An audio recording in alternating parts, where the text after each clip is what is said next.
9 दिन की नवरात्रि पूजा और विजयादशमी का महत्व।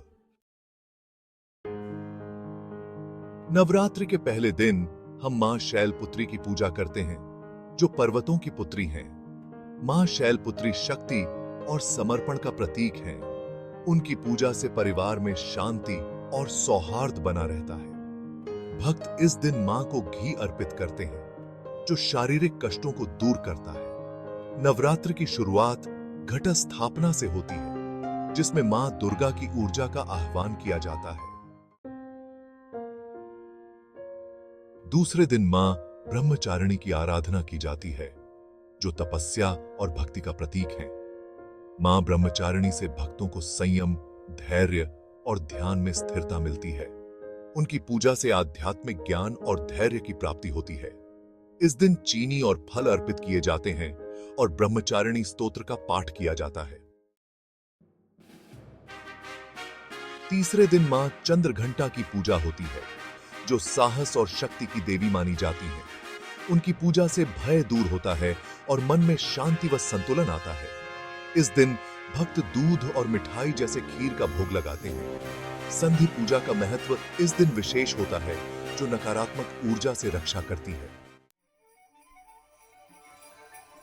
चौथे दिन मां कूष्मांडा की आराधना की जाती है, जिनके हंसते ही सृष्टि का निर्माण हुआ। उनकी कृपा से सेहत, संपत्ति और समृद्धि की प्राप्ति होती है। भक्त उन्हें मालपुआ या कद्दू के व्यंजन अर्पित करते हैं और दिया जलाकर मां की कृपा के लिए प्रार्थना करते हैं। पांचवें दिन मां स्कंदमाता की पूजा होती है, जो भगवान कार्तिकेय की माता हैं।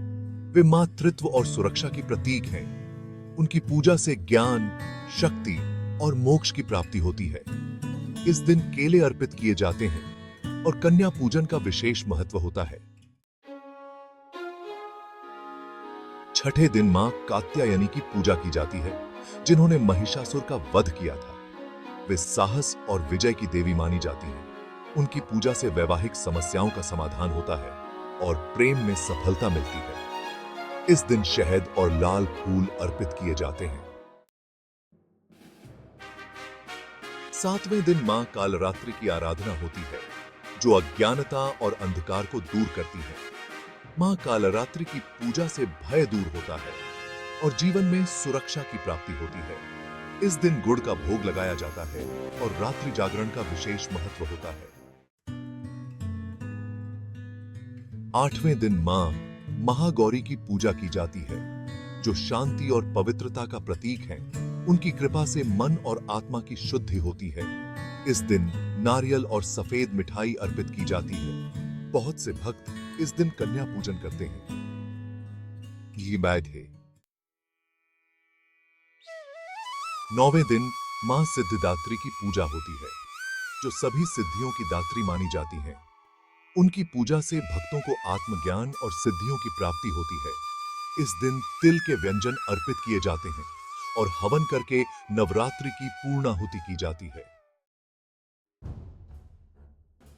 नवरात्रि के बाद 10वें दिन हम विजयादशमी मनाते हैं, जिसे दशहरा भी कहते हैं। यह दिन बुराई पर अच्छाई की विजय का प्रतीक है, जब भगवान राम ने रावण का वध किया था। इस दिन रावण के पुतले का दहन किया जाता है, जो हमारे भीतर के अहंकार और बुराई को समाप्त करने का प्रतीक है। विजयादशमी हमें सिखाती है कि सच्चाई की हमेशा जीत होती है। तो मित्रों, नवरात्रि के 9 दिनों में हम मां दुर्गा की आराधना करके अपने जीवन को शुद्ध और ऊर्जावान बना सकते हैं। अगर आपको यह जानकारी अच्छी लगी हो, तो कृपया इस वीडियो को शेयर, लाइक और सब्सक्राइब करना न भूलें। जय माता दी। लाइक और सब्सक्राइब।